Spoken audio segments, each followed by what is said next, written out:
आइए जी, जिनको करेले पसंद नहीं है वो ज़रा इस वीडियो को वॉच करें। इंशाल्लाह आप लोगों को करेलों से मज़ीद नफ़रत हो जाएगी, क्योंकि ये इतने मीठे बने हैं और ये सालन इतना मीठा बना है, इतना जूसी बना है करेले और चिकन का सालन। इंशाल्लाह आप लोगों को ये रेसिपी ज़रूर पसंद आएगी और करेलों के साथ आपकी जो नफ़रत है वो बढ़ जाएगी और ऐसी बढ़ेगी कि आप इस रेसिपी को बार बार ट्राई करें। अस्सलाम वालेकुम, सानिया टाइम से खुशामदीद। उम्मीद करती हूँ आप सब खैर खैरियत से होंगे। मैं बना रही हूँ जी करेले और चिकन। अक्सर करेले और चिकन का सालन बनाएं तो सालन जो होता है ना वो सूखा सूखा सा बनता है। मैं आप लोगों के साथ एक ऐसी रेसिपी शेयर करने लगी हूँ जिससे आपका जो सालन है करेले और गोश्त का वो सूखा सूखा नहीं बनेगा, जूसी जूसी और ग्रेवी वाला सालन होगा और बहुत ही मज़ेदार और टेस्टी। करेले मैंने रात को ही इस तरह कट कर लिए थे। मैंने इनका छिलका नहीं उतारा, इनका सिर्फ बीज निकाला था और नमक लगा के इनको आधा पौना घंटा मैंने रख दिया। उसके बाद फिर मैंने इन्हें धो लिया था और धो के फिर मैंने इन्हें रात को फ्रीज़र में रख दिया और सुबह तक ये बिल्कुल बर्फ़ बने हुए थे। फिर जी इनको मैंने निकाल के बाहर रख दिया। ये अब बिल्कुल नॉर्मल कंडीशन में आ चुके हैं।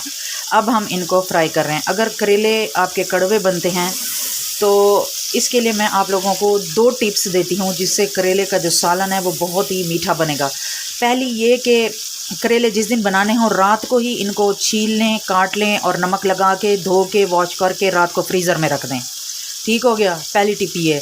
दूसरी टिप ये है, अगर एमरजेंसी में आप लोगों ने करेले का सालन बनाना है, फटाफट छीले, नमक लगाया, धोया और उनको पका लिया, उसके लिए आप लोगों ने क्या करना है कि इसी तरह जब करेले भून रहे हों, आप लोग घी में उनको फ्राई कर रहे हों, तो चंद कतरे आप लोगों ने वाइट विनीगर के डाल देना है। वाइट विनीगर, सिरका जो हमारे किचन में मौजूद होता है, ये वाइट विनीगर डाल दें चंद कतरे, तो आपके करेले बिल्कुल मीठे और बहुत ही ज़बरदस्त बनेंगे। ये नहीं है कि वो अपना जो उनका टेस्ट है वो ख़त्म हो जाएगा करेलों का, नहीं, करेलों का टेस्ट भी बरकरार रहता है, लेकिन इनका जो कड़वापन होता है ना वो ख़त्म हो जाता है। ये प्याज हैं, मैंने इनको तकरीबन ये 1 kg प्याज होंगे, इनको मैंने कट कर लिया है। अब हमने इनकी ग्रेवी जो बनानी है ताकि हमारा जो सालन है वो बिल्कुल सूखा सूखा ना बने, इसके लिए हमने क्या करना है, थोड़े से प्याज ग्राइंडर में डाल देने हैं और साथ में टमाटर डाल के हमने इसका पेस्ट बना लेना है। करेले फ्राई हो चुके हैं, अब मैं इन्हें निकाल लूँगी।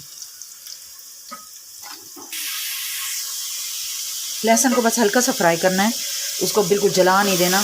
उसके बाद चिकन डाल देनी है, चिकन को अच्छे से फ्राई कर लेना है।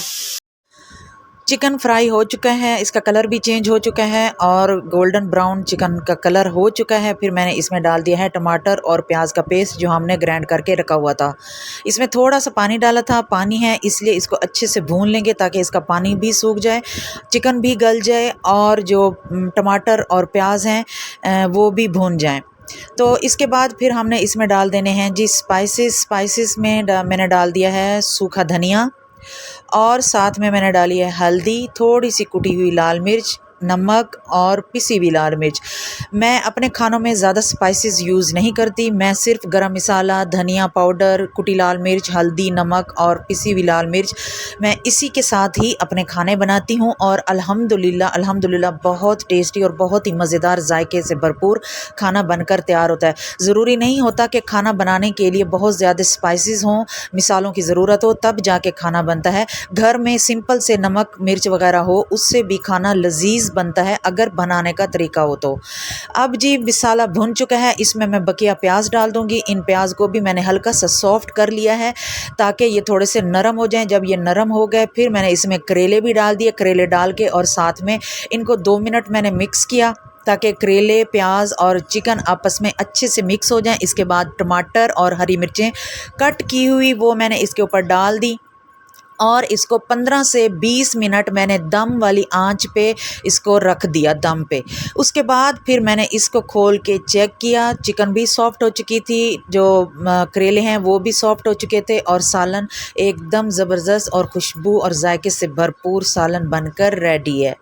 उम्मीद करती हूँ आपको मेरी ये रेसिपी अच्छी लगी होगी। अगर अच्छी लगी है तो प्लीज़ मेरे चैनल को सब्सक्राइब करें, वीडियो को लाइक करें, शेयर करें और एक प्यारा सा कमेंट तो लाजमी कीजिएगा। जब तक आप लोगों ने ये रेसिपी ट्राई नहीं करनी तब तक आपको पता नहीं चलेगा कि करेले अगर इस तरीके से भी बनाए जाएं तो एकदम मीठे करेले बनते हैं। जो लोग करेले नहीं खाते कि हमें कड़वे लगते हैं, एक दफ़ा उनको इसी तरह बनाकर खिलाएं, इंशाल्लाह वो आपसे फरमाइश करके दोबारा खाएंगे। वीडियो को लाइक करें, शेयर करें और कमेंट करें। मुझे दीजिए इजाज़त। अपना और अपने फैमिली मेम्बर्स का ख्याल रखें, दुआ में याद रखें। अल्लाह हाफिज़।